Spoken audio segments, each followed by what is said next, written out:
Hello, everyone, and welcome to the Riverfront. This is episode number 449 of the world's most dangerous podcast, where we discuss the Cincinnati Reds and occasionally Lance Nix. I'm your host, Chad Dotson. With me this week is a longtime friend of the pod, Reds television statistician, author of the two greatest Reds books of all time. Not even close. Wire to Wire Reds and 100 Things Reds Fans Should Know and Do Before They Die. It's my friend Joel Luckhaupt. How are you today, Joel? I'm doing well, but I'm going to have to disagree with you because pretty much everything written by Greg Rhodes and John Girardi tops anything you or I have ever done. So it's true. It's 100% true. But otherwise, I'm doing great. Thanks for having me on today. How about this? Of all the books written by anyone that's on the show right now, you have the two best. How about that? Two of the three best. Let's do it that way. Okay. All right. There we go. Now, happy to have Joel back on the show. Joel, do you know how many times you've not been on in a while? We're going to talk about that. But do you know how many times you've been on the show in the 449 episodes? I'm pretty sure this is the first time I've been on post-pandemic. So, maybe we were doing some social distancing things or something and didn't even realize it. Despite the fact that, what have we met like twice in real life ever? Right. I'm going to say, I don't know, 6? 18. 18! 18 times you've been on the show. But the last time, first of all, the first time that you were on the show, did we talk about the first time you were on the show? I don't remember we talked about this. Can you guess a date for the first time you were on the show? When did the podcast start? It sort of started in 2007 of all things, but it was kind of stop and go for a long time. But we knew each other at that point. So, because if it was 2005, like I didn't really know you yet, so I wouldn't have said it was then. Right. I'm going to guess. Are we counting like when we did those roundtables back when we were all just strictly bloggers? Yeah, I think so. Is that? I think that's included within there, but that wasn't your first episode. Wasn't one of those though. Oh. I'm going to say probably about 2008. June 10 of 2010. Wow. 2010. I was almost not even a blogger anymore at that point. Right. My last few months of being a blogger. So. Yeah. The legendary from Red Reporter. We talk about Red Reporter often on here. Joel was the legendary Reds blogger. I bet was I on to talk about Wire to Wire? Yes, that was it. That's what we were talking about, the Wire to Wire book. Because you couldn't get John Girardi to come on, so you had to have... He ghosted me. He won't return my calls. The last time you were here was February the 12th of 2017. Wow. Yeah, that's crazy. 5 years ago, we were talking about the breaking news of the week. Brandon Phillips had been traded. Who's he? Exactly. So why have you been avoiding me all these years? You know what? As I recall, this might be the first time in about 3 years that you've asked me to be on. So it has been a while. It has been. I mean, we had a stretch. As I recall, I had a stretch there where I was on several weeks in a row, right? Yeah. We were doing it sort of regular there for a while, and I don't know what happened. Yeah, it's my fault. The problem is for me, it's really hard during the season because I work a lot of nights. And so, it has to be an off season thing. That's part of it. And frankly, the off seasons haven't been very exciting for the last couple of years. Really? Not that this off season is going to be exciting either, but anyway. Yes, we have a question that we're going to answer later about this off season, but anyway, with the season ended, I thought, you know what? It just occurred to me one night. I'm sitting here, I'm thinking, why haven't I asked Joel recently? Because as most of you know, Joel is an incredible human being. He's my favorite person on earth, and I don't understand why I haven't asked him to be on here. And this is part of me trying to convince you to come back. Oh, okay. I was going to say, I'm guessing your wife and your kids can't hear you right now. They cannot. They cannot. No. And I notice your brother's not on right now either. So. Yeah, exactly. He said, "Oh, thank goodness, I'm not coming on that show." Yeah. No, that's not true. He wanted to be here, but he's otherwise occupied. So anyway, we're here to talk about the Cincinnati Reds a little bit, if we could.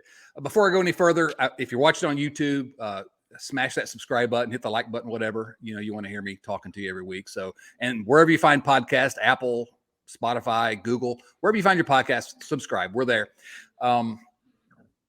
Joel, have you watched much of the playoffs? I have. I've been watching them quite a bit, actually. I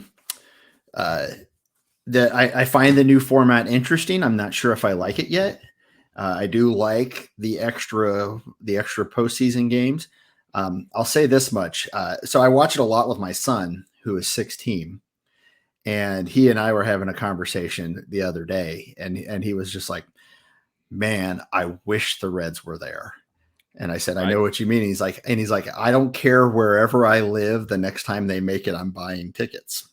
So I told him about 2013, how I had tickets for he and I.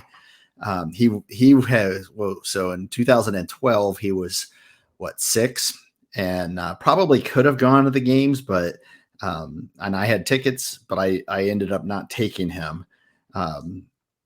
But 2013 I was going to take him even if I had to pull him out of school, and they never made it home. So I remember. But that was, it was interesting to me, where he is at in life and how he was like, I'm going to do whatever it takes to go to a playoff game the next time they're here. And I hope it's before he goes to college. I do too. I hope it's while I'm still walking the earth. I have a similar thing with my son. Yeah. 2012, he was 8 years old, Mm-hmm. and we went to Game 4 of the Giants series that year. But I had tickets to the World Series. Yeah. I still have the actual paper tickets that say World Series on them, and we were going to do that. And so we've had that conversation over the years as well. And it comes back to this thing I always talk about, which is kind of the lost generation of Reds fans. The fact that there are still Reds fans of this generation, it's my fault that my son is, because why would you pick this team otherwise? But I hope there's something sooner rather than later for these guys, because it's fun. Yeah. Well, and what's funny is my son was a Tigers fan for a few years, mainly because of Miguel Cabrera, but also he was born in Michigan, and for some reason has an attachment there, even though we moved like 6 weeks after he was born. So he doesn't even know what Michigan's like, but so he was a Tigers fan for a while. And then one day just decided he was back to being like, he wanted to be a Reds fan. I think that was like, it was probably 18 or 19, where he was like fully invested in the Reds. And, what a lousy time to jump onto the ship. The worst. When we were growing up, the Reds were basically relevant for, right. There was a few bad years, but they were pretty much relevant. Well, you had that whole stretch in the 80s when they finished second place for 5 straight years, or 4 straight years. And then 90, obviously. And then even in the 90s, they were up and down. And honestly, I'd be okay if they were like that again. Like, I'm not just talking about just 1990. Like I think people get hung up on playoff success and the longest, it's been so long since they've won a playoff series and whatever. And yes, I want them to do that. I want them to win a World Series because I want to know what that feels like as an adult now. But last year compared to this year, I'll take last year a million times, even though they didn't go to the playoffs. And even though the end of the year, you knew they probably weren't going to get much better. I'll take last year was a million times more fun than this year. This year was probably the worst season for me in terms of entertainment since I started doing the job that I have, which was 2011. Okay. And so there were some bad years in there, but you always had Joey. A couple years in there, you had some really good pitchers to latch on to. Even Brandon Phillips was in there a couple times, Jay Bruce, there were still some people. This year, there was just so much, I don't know there. So, part of my shtick is trying to find interesting facts about the team. There just weren't a lot of interesting facts about the team, especially once Joey got hurt, even though Joey didn't have a very good year, and he'll admit to that. he had historical stuff, his career that you could always look back on and stuff like that. Once he was gone and Tyler Stevenson was gone, I mean, there just wasn't offensively, especially there just wasn't a lot of interest there. Other than Kyle Farmer, obviously. Well, I mean, and I was thinking Kyle Farmer, but the thing is, and this is no knock on Kyle Farmer, but when Kyle Farmer is your best hitter, you've got issues. Kyle Farmer, if Kyle Farmer's your 5th or 6th best hitter, you're a good team. But when he's your best hitter, you're not a good team. And then seeing Castillo and seeing Malley leave, I really liked watching the rookies pitch, but there's only so much you can squeeze out of that because they're rookies, and so, I'm looking forward to seeing them develop next year. I'm looking forward to seeing more guys come up. But this year was tough. Yeah, no doubt. And kind of go back to what you were saying. Last year, what we had sort of, during the mid to late 80s and then most of the 90s really is at least they were relevant often. Mm-hmm. Last year, yes, they only won 83 games, but they were playing meaningful baseball into September. Right. I'll take that. I want the playoffs. I want the World Series. I want all those things. But man, I think we underestimate just how much fun it is to have a team that's just relevant, just kind of in the mix. I mean, so some of this is because of my job, but I've grown to really appreciate 162. And the ins and outs and the day-to-day and the fun that you can have on a daily basis. You had tweeted at one point towards the end of the year, that was the most fun game since the Field of Dreams game. And I thought, well, that might be true. And then I just to prod you, I had said no since Spencer Steer's game. But the thing is like there was a month between those games, and it was true though. There just wasn't a lot of entertainment in between there.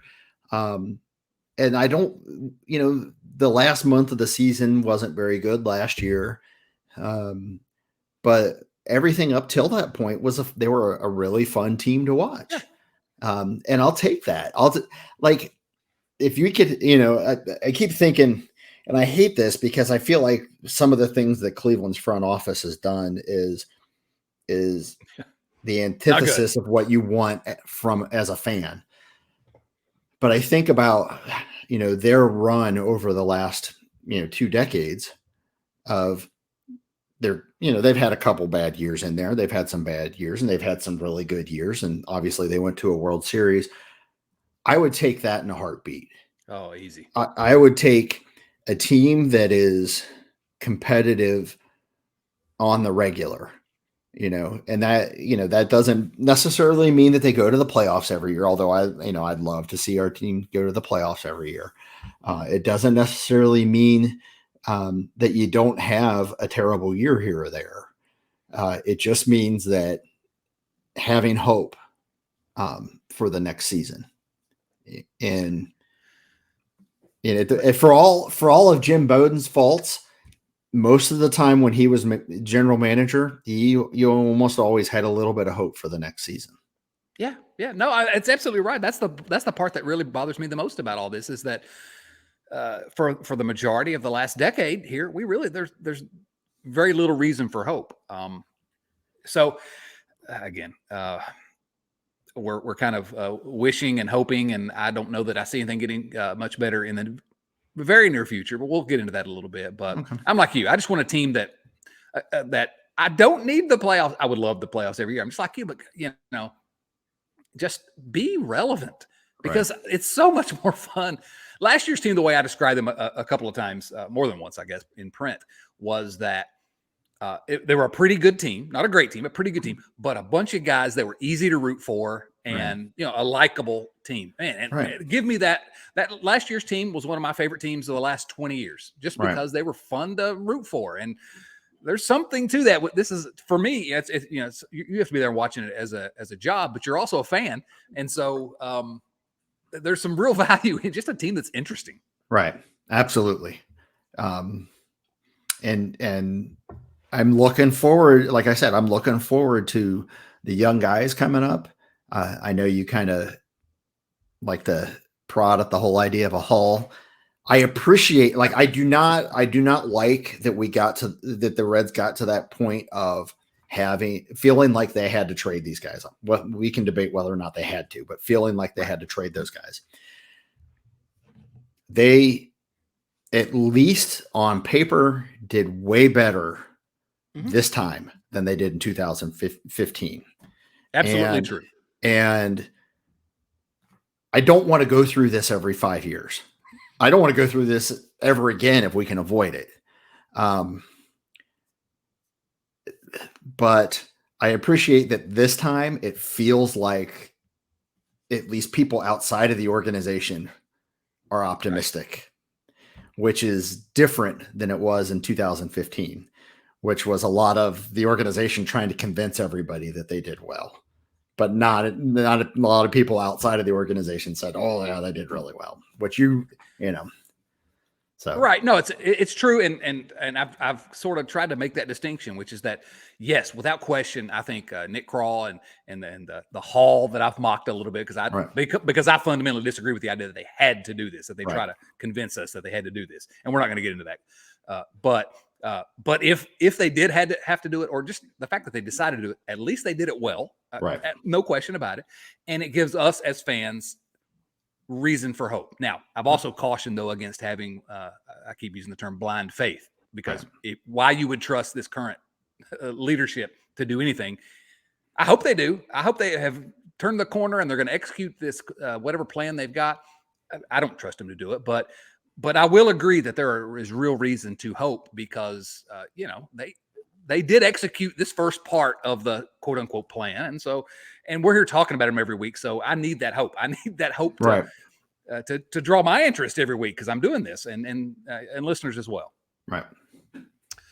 Oh, I got a feeling that we're not going to get to many of the things we had intended to talk about this week because we've kind of already gone off the rails a little bit, Joel. I know. I want to briefly mention probably a non-troversy, but the Jesse Winker controversy this week. I don't know if any of you saw about Jesse Winker this week. He plays for the Seattle Mariners now. And I had a good time cheering for the Mariners in the playoffs, by the way. They're fun. They're fun to watch. Fun team. Well, one of their beat writers, and I don't know this guy, Ryan Divish, I'm probably not even pronounced that correct, of the Seattle Times, had some comments on a podcast. First of all, no one should ever go on a podcast. That's the first rule. And he just basically said that he questioned Jesse Winker's work ethic and his future with the team. And he said something like, I've got here. Winker it's a tired act that he's not preparing for a game like the Mariners want him to. And I don't know, it sounded like he kind of went off. I didn't listen to the podcast. I just read the reports. The next day, within 24 hours, I think, Scott Service, the Seattle Mariners manager, said, come on, that's blown out of proportion. He was injured. He's already had surgery. He's going to have a procedure done in his neck. Winker's going to be fine. So it's probably a non-troversy, but there for a little bit, there were people really kind of slamming Jesse Winker. And my first thought was, and this is what I said to several people, okay, send him back. Well, I'll take him back. I like Jesse Winker, but any thoughts about that? It has become my experience that if you talk to enough people within an organization, you can find just about every opinion about every player. So, the story that I read on that was something along the lines of a scout said that, or somebody within the organization said, I don't know. I always take all of that stuff with a grain of salt because you can talk to two different people and they'll give you two different varying opinions on opposite ends of the spectrum about a person, both on their team and, against, another team or another opponent. So, it might be true. It maybe he pouted some or was frustrated because he was having a bad year. I mean, it's only natural that would happen to somebody if they're having a tough year. And maybe that comes off, a certain way for a certain person, but I don't know. I don't think it's probably that big of a deal. Wouldn't surprise me if they tried to trade him, but that's mostly because they kind of have a pretty full outfield. Um, and so I don't know. We'll see. You're trading low if you trade him now, Right. but you're right. Yeah, no, I think it's a non-troversy. But people wanted to talk about it this week, so I thought we'd mention it. There's a couple things that I did want to actually ask you about. We're not going to talk any inside baseball and what's going on in the booth and all that nonsense because it's just not interesting to anyone. But except for I don't know. But two things. Number one, you go to Great American Ballpark often. That's is this a correct statement? Okay. Have you seen anywhere at Great American Ballpark where there is a picture of my face with like one of those circles and a slash through it? I just want to make sure. Well, am I persona non grata? I just want to know that. My guess is that you have publicly stated that you won't be going, and so they know not to worry about it. Okay, so I don't have to worry about that. All right, good. I'm not going to ask that. I'm not going to ask that. The other thing, there was one day up on the scoreboard. It was hashtag sell the pod, Chad.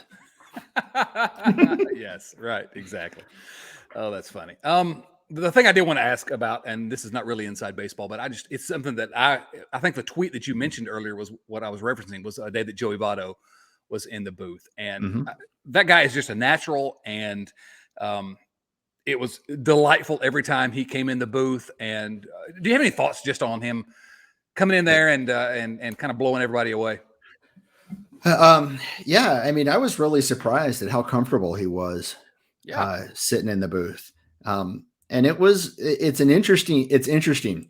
The thing that I want to point out is that when he was doing play-by-play, and God, like, I'm amazed that he was so willing to try to do play-by-play.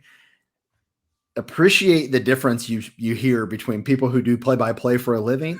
And this is no knock on Joey Votto but it's hard. It's really hard. And he progressively got a little bit better. And I honestly think that if he really wanted to commit himself to it, he would become a very good play-by-play guy. It's just, it's not something that you just, I'm going to sit in the chair and I'm going to talk about the game. It does not happen that easily. The people that get there and do this are very skilled at what they do. I think it really livened up what could have been a funeral procession of a last month of the season. There was, they just did not play very well, and having somebody different in the booth that could give you a different perspective. And I really enjoyed the conversations between him and Barry. Anytime you get a chance to hear two Hall of Famers just talk baseball, amazing. You just shut up and listen, if you're smart. So yeah, I mean, I thought it was great. I really enjoyed it. I didn't have a lot of personal conversations with him, very few personal interactions. He seems a little guarded, and there's no reason why he should ever trust me. He hasn't had enough interaction with me to be able to trust me to kind of open up at all. So I didn't take offense to it or anything.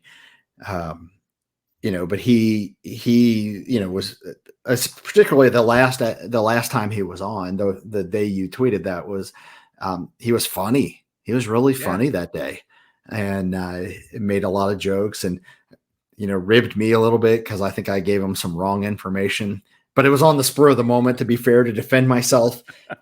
I did not plan on having to give him that information, and it was kind of in the middle of the conversation, and he looked at me and I tried to give him the right answer. Turned out it was the wrong answer, and he kind of buried me on air, but that was fun.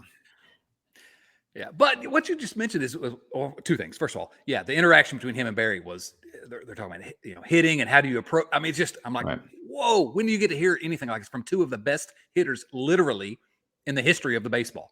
Right. And, but just the thing that amazed me was his comfort.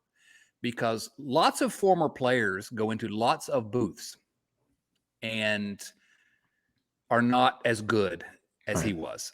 Right. And he just, again, I don't know if he wants to be the next Tim McCarver or John Smoltz or whatever, but there's no question in my mind that if he wanted to do that, he would he would be the guy.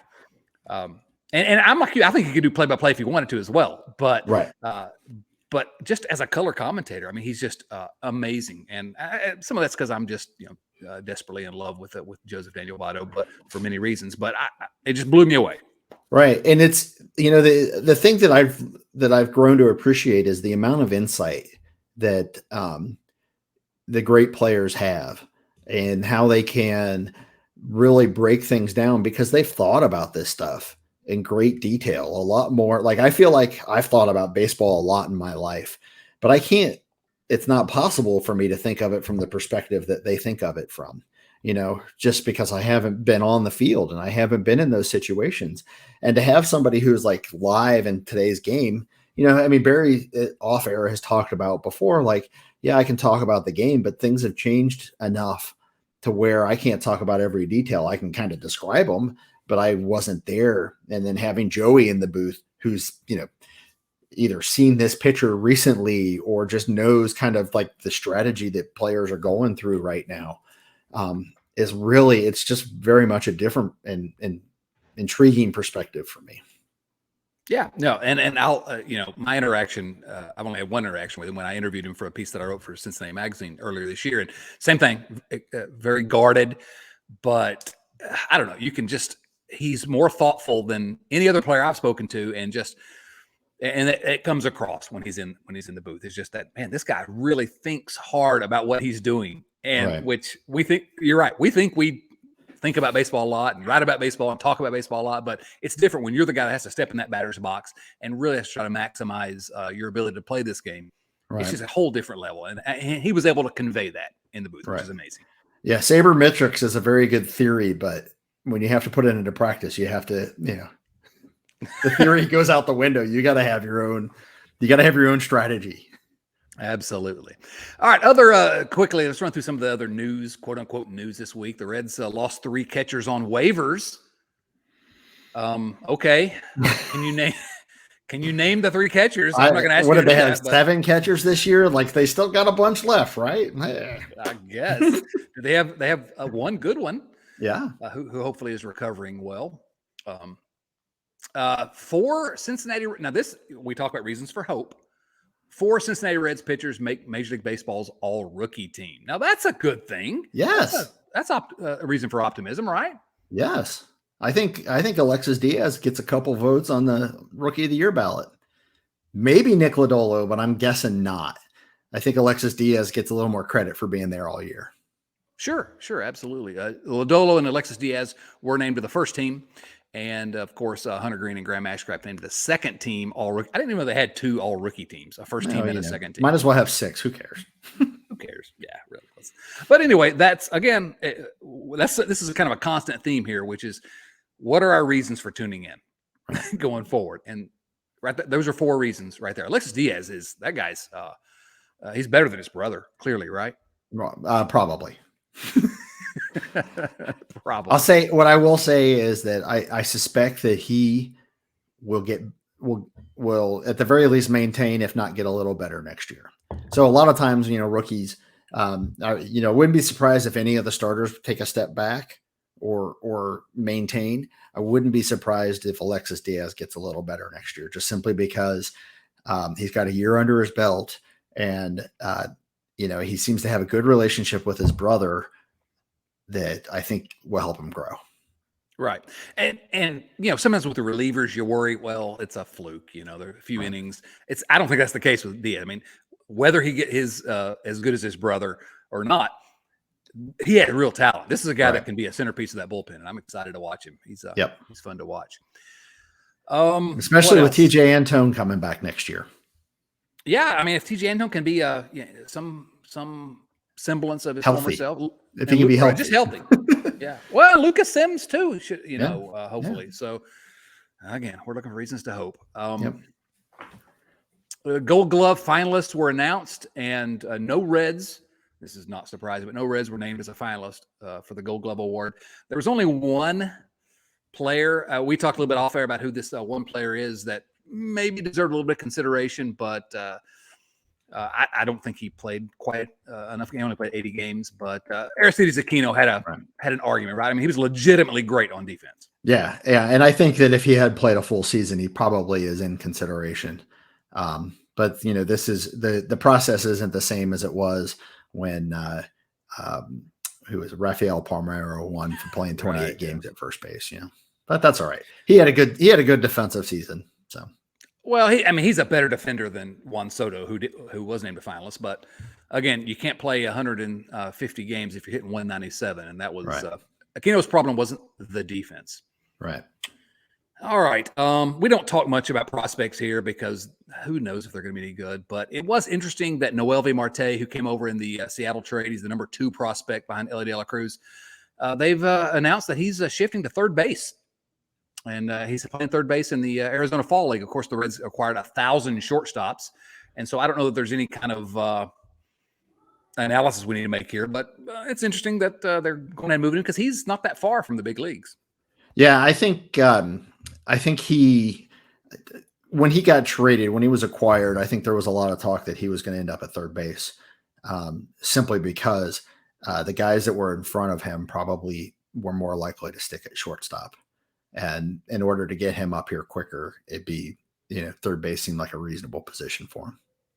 And I would say that, again, looking for reasons for optimism and hope, given what happened at the trade deadline, the fact they're going to make that decision. Let's do that. Let's, they're being proactive. That's a good thing. Let's get him playing out there. And, all but one of those guys are going to end up at a different position. If they all end up in the big leagues, if they all make it. Yeah, if they all make it to the big leagues, all but one of them is going to end up at a different position. So it shouldn't be a surprise. Last thing before we get into some viewer mail questions, I wrote last week about, and you wouldn't know this because I'm sure you don't subscribe to my dumb newsletter, but I do too. Get out of here! You do not. I'm going to check. I'm going to check to see if that's true. Okay, you can check. I'm on there. I'm on the list. I was on the list on like the first day. So, oh man, Joel, I feel so bad about not inviting you back in 5 years. But I wrote about the best Reds team of my lifetime. That was the premise of the piece. What do you think? Who's the best Reds team of your lifetime? I'm in 1990. I know there's some feeling that 1990 overplayed, and probably weren't as good as a World Series champion. But I know you said 95. Which I like 95, but to me, I want people to buy my book about the 1990 team. So yes. No, I want people to buy my next book, which is about Reggie Sanders, 500 pages about Reggie Sanders. So that's why I said 95. No, I think it's they're both very good teams. I feel like the pitching on the 90 team overall was just so good, the pitching and defense, and that maybe gets overshadowed a little bit simply because it's not as typically as glamorous as the offensive numbers that the 95 team put up. But they're both very good teams. They were both very fun. Are you suggesting that Jose Rijo was better than Pete Shurek? I mean, that's a kind of a hot take. Just a little bit. A little bit.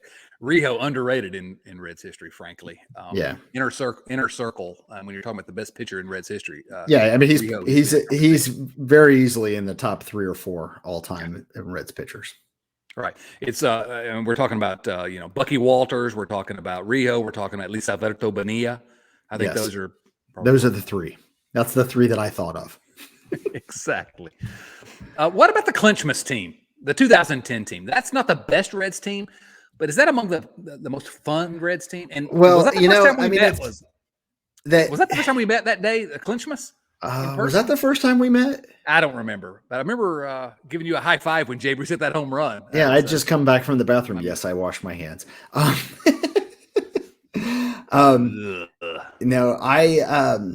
They were fun, but they got no hit in the postseason, so it's.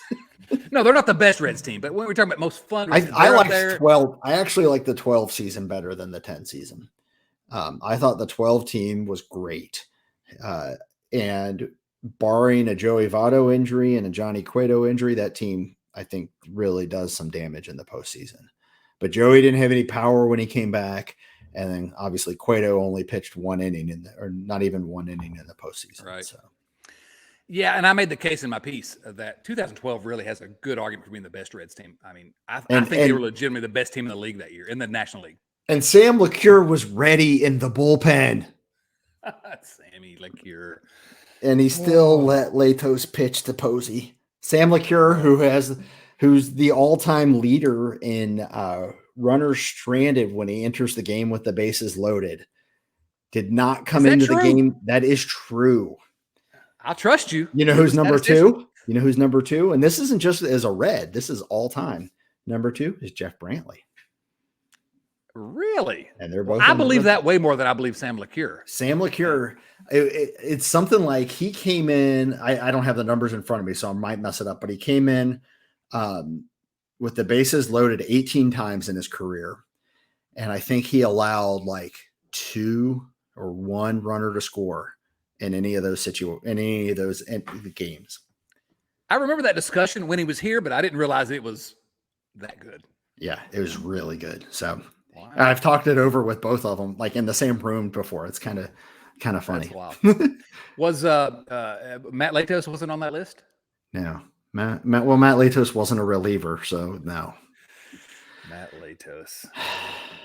But Sam was ready. He was ready in the bullpen, Dusty. Go back and put him in. You mentioned earlier, and I started to mention at that time, kind of a reappraisal of Jim Bowden, maybe a little bit, because at least they were relevant. And I have had a serious reappraisal of Dusty Baker in the year since he left. I was not upset when he was let go, and I think I was wrong. I was wrong. I mean, I know his voodoo doesn't work in the playoffs, maybe, but that guy, there's something to what he does in terms of getting the team ready to play 162 games. The reason I was not upset when he left was because I felt like he lost the team that last month of the 13 season. He did. It was a disaster. Yeah. And that and the LCS or the LDS in 2012, I felt like he never had any sense of urgency. He always played like there was a tomorrow. And the Giants played with him, yeah. The Giants played like they had everything to lose every game. And I think that was the difference. He played every game, even in the playoffs, like it was a game in mid-July, which for 162 games, right, it works. I mean, he's shown, but I feel like I would take that now. I feel like he's learned something though, and I think he's been a little different in Houston. I mean, obviously they went to the World Series last year, but I feel like he is not one to just sit around and let stuff happen now. Which Sam LeCure was ready in the bullpen. Sam LeCure was ready. I got a little bit of pushback last week when I said I know everybody hates the Astros, but man, I would love to see Dusty get that ring. Well, I mean, I'd love the Astros over the Yankees right now, and I actually don't care who wins the National League. I kind of like both of those teams; they're fun. Yeah, I don't have any problem with either of those teams. I'm not going to hold Nick Castellanos or Brandon Drury, one or the other. We win, right? 2 Reds legends. Absolutely. You're not cheering for the Yankees? Come on. I'm so tired of the Yankees.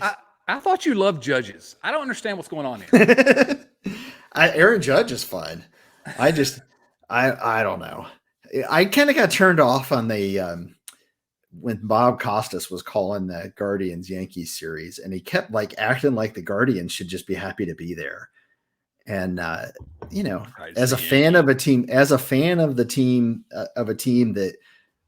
would be happy to be there, it's still kind of annoying. They had in the last game, they had a quote from Terry Francona where he was like, "Yeah, when we lose, we bleed." And I was like, "Yes, that's true. That's true of any fan base." So why treat fans like they should just be happy to be somewhere? They want to keep winning. Yeah, absolutely. But by the way, Sam LeCure was ready in the bullpen. Sam LeCure was ready in the bullpen. That ball flew right over my head. I went like that, and it went right over my head. Good times. I was sitting in the outfield, by the way. It wasn't a foul ball. Unfortunately. I was watching that one. I was the game before. I was watching that one on the television. Let's answer some viewer mail questions. Sounds good. These questions, of course, these are actual questions from actual viewers. They come from our friends at patreon.com/riverfrontcincy. That's patreon.com/riverfrontcincy, where you can support this ridiculous show. The first question comes from Joe Farsing. Joe says, hey, have you guys watched the Riverfront Bengals show? It's a lot better and, frankly, much more dangerous than this show. How dare you, Joe? How dare you? Yes, I have listened to it. Are the Bengals a sports team? The Bengals play the foosball, and they're actually relevant. Was that the one with the little white and black ball that you kick around on the field? Yeah, that's no. Wait a minute. Actually, I think that's actually a FC Cincinnati, and they're good as well. We're talking about relevant sports teams in Cincinnati. I know. I'm not mocking the Bengals because clearly they're better, but and I've actually started watching the game. I stopped watching football like maybe 2016. And the Bengals got me interested again. I wouldn't say that I'm a fan. I would never pretend to be a fan when there are people that were much more loyal than me that deserve that title. But they're more interesting. So I watch a little bit of football now. I didn't used to. Yeah, no, I didn't either. I was before you. I gave up on it years ago, and they draw me back in a little bit, and and I'm the same way. When the Reds are good again, you and I are gonna be able to say we were there through all the bad times. I mean, I won't kick anybody off the bandwagon because I'm not, I'm not gatekeeping, but I respect those people that stayed around too much to be like they're my team. They're not. I enjoy watching them. I wish them well. I wish all the teams in Cincinnati well. I don't watch FC Cincinnati, but man, it'd be fun for the city if they could keep advancing. Right. Or are they already knocked out? I don't know. They're playing tonight as we're recording this. So when you listen, they may have. No, they will have beaten Philadelphia. That's what I'm predicting. So, So I mean, I hope they do well, and same with UC, Xavier, and all the schools in town and stuff. It's great. I think it's great for the city when teams are competitive and teams do well. Which if you have you watched Welcome to Wrexham? Not yet. I'm looking forward to it. Okay. The thing, I don't watch the foosball. I don't watch soccer. I love it. The thing that drew me in was the fandom. Like, I was like, man, I see myself there. I see people I know there. It was enchanting in that sense. And I'll have to admit, I've watched a couple Wrexham matches since then. Listen, we're not going to get off on a soccer tangent here, but about the time that I gave up on the NFL, I decided to pick a Premier League soccer team. So I'm just going to go 1 year. I'm going to watch this team's games and see what the whole world is insane about. Right. And I'm obsessed with it now. I watch every game. I get up and go to the pub on Saturday mornings to go watch games. And that's you said exactly why. The intensity of the passion around that sport is unlike anything we see in American sports. Maybe college football or college basketball, perhaps, but there's no professional sport in America that has that kind of passion. And I have that on my list, to watch the Wrexham AFC, which is the team that's owned by Ryan Reynolds and the guy from It's Always Sunny, whose name I can't remember, but Rob McElhenney. Thank you. Which is a great show. I've watched every episode of that show, but that's it, man. People live and die with that, and I cannot wait to actually get to a Premier League game. But I'm excited to hear that you, a non-foosball fan, are enjoying it. Yeah. The show was fun. The show was, it was really interesting. So sorry, I took us off on a tangent there. That's all right. I'm going to watch episode 1 tonight, although I was actually watching a movie before we started recording. I'm going to go back to it, and I'm going to mention it because it's baseball related. Have you seen on the Netflix, they have this documentary, the Nolan Ryan documentary? No, I've heard people talk about it, but I have not seen it. I watched exactly half of it. The first half is very, very good. I would recommend it. Is that the one where they claim that he threw a pitch 108 miles an hour? 108.1 miles an hour, I think is what they said. Yes. Yeah. Science, they told me. Well, I've seen people who have refuted that. Yeah, no, I rolled my eyes, but it's still an entertainment. Yeah, well, I mean, it's Nolan Ryan was a great pitcher. I'm not trying to take anything away from him. I just Let me frames ask you per a question. second are what they are. You are a numbers guy by profession, so I'm going to ask you a question that they asked a bunch of former Major League Hall of Famers. How many Cy Young awards did Nolan Ryan win? 0. Well, you know more than George Brett and Dave Winfield and Rod Carew and Pete Rose, because they were all and Randy Johnson. They were all guessing. Roger Clemens. They all guessed like 4 or 5. 0. Yeah, he didn't. I mean, his best years ERA wise, he still didn't have a lot of wins, and back then wins mattered. It did. It did. For winning the award. He walked a lot of guys. For all the praise he gets, he walked a lot of guys, and I think that hurt him. He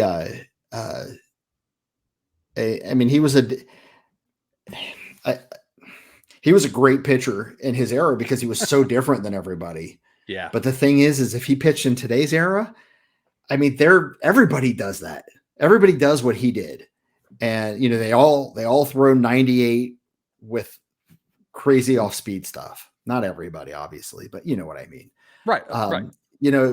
I always laugh, the thing that I get during the playoffs is some guy comes in that I've never heard of, has a 1.2 ERA and is and throws 98 with a slider that kills you, and it's like, how have I not heard of this guy? Oh yeah, because everybody, well, not every team, but a lot of teams have these guys now. Yeah.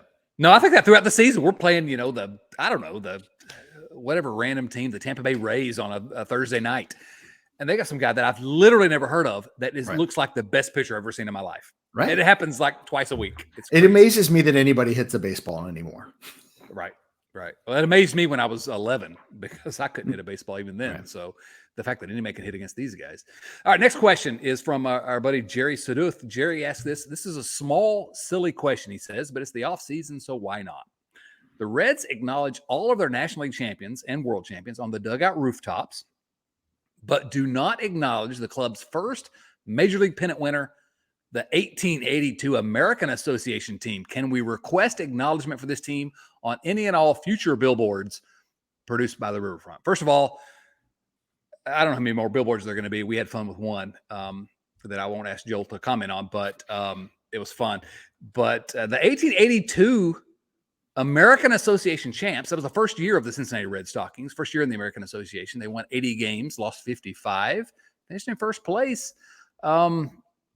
What do you think, Joel? Why aren't the Reds? I also think they should. I think they should change all of their ested in 1869 stuff they put on shirts and make it ested in 1882. I got into a big argument at the end of the season with somebody who was like, "No, I've got a hat that says they were formed in 1869," and I said, "The hat is lying to you." The hat is lying to you. No, I had never thought of, I mean, it's a great question from Jerry. I had never thought about that before. Why don't they acknowledge the 1880, especially because it was like 1882 and then you had to go wait until 1919 before they did it again. So yeah, definitely. Yeah. At least they get another banner. That was the famous Bid McPhee, Will White Reds, Hick Carpenter as well. Hick Carpenter was on that team. We all like Hick Carpenter. Oh yeah. Wasn't Buttercup Dickerson on that team too? Oh. Ooh, perhaps, yes. I'm going to ask you a trivia time here. All right. How many pitchers did that team? Again, they were 80 and 55. Or excuse me, 55 and 25. They played, I guess that's 80 games. Yeah, thank you. I completely messed that up. So 55 and 25, but 80 games. How many pitchers? Because this year's Reds team had 4,000 pitchers. Mm-hmm. How many did the first championship? Well, they played half as many games, so they probably had half as many pitchers, right? Okay. That's a thought. I don't think it's accurate. I'm going to guess 8. Okay. That's probably where I would have guessed. I was amazed at the actual answer to this, which is 3. 3 pitchers. Will White, who pitched in 54 of those games, he went 40 and 12. Harry McCormick was 14 and 11. And they had one relief pitcher who pitched in 4 games. They had three pitchers, and one of them only pitched in 4 days. It was a different time. It was a different. Oh man, that's my favorite thing about the 1882 team that I didn't even realize until today. Yeah. About the hat that was lying, I have to tell you that we talked earlier about books, and the third best Reds book among the three that we've discussed. Garber and I were writing this book called The Big 50. Chris Garber, who refused to join us tonight because he's anti-Joel. That's fine. And I'm an acquired taste. We had that conversation. We wrote a chapter on the 1869 Reds, and we knew that it was not historically accurate because that wasn't within the lineage of this franchise. They were sort of before the Red Stockings Reds. I did it anyway. I too wrote a chapter in 100 Things Reds fans should know and do about the 1869. I think I was very careful in couching my language though about them being a Cincinnati professional team, but not necessarily being tied to the Reds. Now, to be fair, my book was more about what to do with the Reds and stuff. And so mine wasn't claiming to be just about the Reds. Good point. It is for people who aren't up on the subject, just a quick overview. The team left after 1870, split up. Half the team went to Washington to play for the Washington Nationals, who are not the same Washington Nationals, which we all know that, which is a good example as to why this is not the same Cincinnati Reds team. And then the other half went to Boston to form the Boston Red Stockings, who were the precursor to the Boston Braves, who became the Milwaukee Braves, who became the Atlanta Braves. And the Braves have a legit claim to having the oldest franchise because 1871. Now, if they try to claim the 1869 team, I think that's baloney. But 1871, that team formed. They've been continuous since then. The Reds formed the next fully professional team in Cincinnati was 1876 when the National League formed. The Cincinnati Red Stockings reformed. So you could say, okay, there was a gap in there. There's a long enough gap in there that I think we can all say not the same team, right?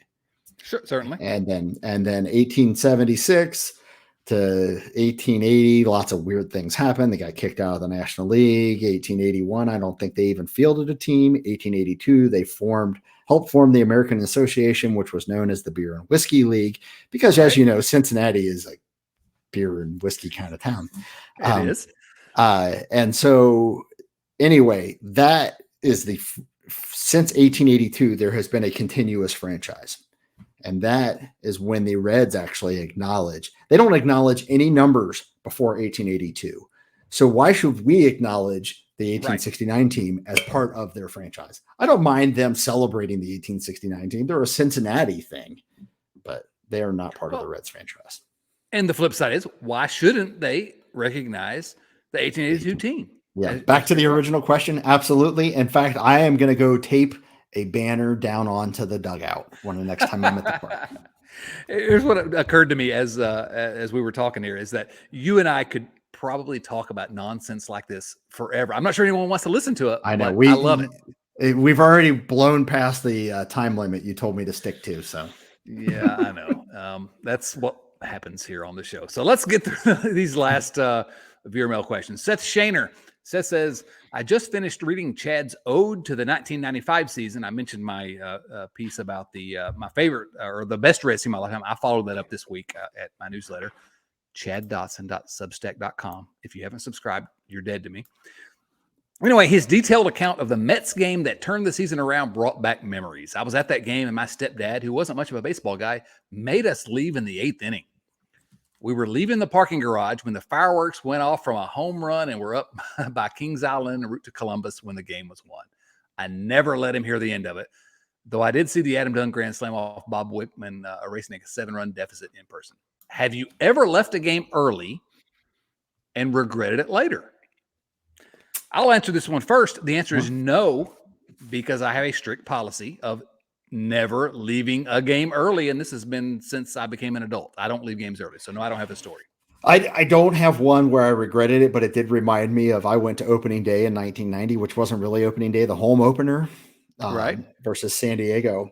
And I went with my brother. We sat in the top 6 because Marge Shot Chevrolet was giving away tickets. Oh, And nice. we sat up there and it was freezing cold and we wanted to leave. So it was 2-0. We left. We got back to the car just in time for Joe Nuxall call of here's the pitch. And it's a 2-1 ball game. It was a Benito Santiago home run, but he never described that. He just said it's a 2-1 ball game. Joe. The Reds ended up winning, so nothing changed about the game outside of the score. And yeah. The Reds won on opening day of 1990. And here's how I know this. Someone wrote a book. They started 9-0. Wire to wire.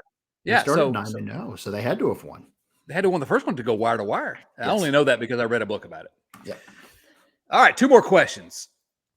First comes from Joseph Prince. Joseph says this: the Reds seem to have an amazing problem with signing free agents that make effective contributions. There haven't been that many of them. Dave Parker was a big plus, he says. Jeff Shaw was a wonderful all-star for the Dodgers, and Francisco Cordero, while very good, was an expensive luxury. That said, they seem more likely to sign a Moustakas Milton or Corey Patterson. Unless 4 or 5 new kinds of tasty vegetables are invented, that's a little. Sorry, Joel. Here on the show, we dig at the Castellanos a little bit. You may have noticed that. Yeah, the Reds seem both unable and unwilling to sign a top-notch free agent like the aforementioned Aaron Judge, even with $44 million coming off the books. So here's the question: in the winter of 2023. Okay. Now I was thinking about answering the winter of 22. So as I read this, he's saying 23. Will we try to sign? Well, that's this winter. I think he means this winter. That's what I thought. But maybe winter doesn't start until the end of December. So, okay. So we're thinking about this offseason. Okay, that's how we're going to answer this. Will we try to sign a true quality free agent, or will we do more payroll aligning? Do you want to start the laughter, Joel? They're not going to sign anybody big. No. Joseph, I wish, but yeah, they're not going to sign anybody big. No. Next question. Yeah, I'm sorry. Again, we talk about hope and we want to have hope, but not this year. Now, next year, if the question was for next year, maybe they're going to have some money coming off the books after next year.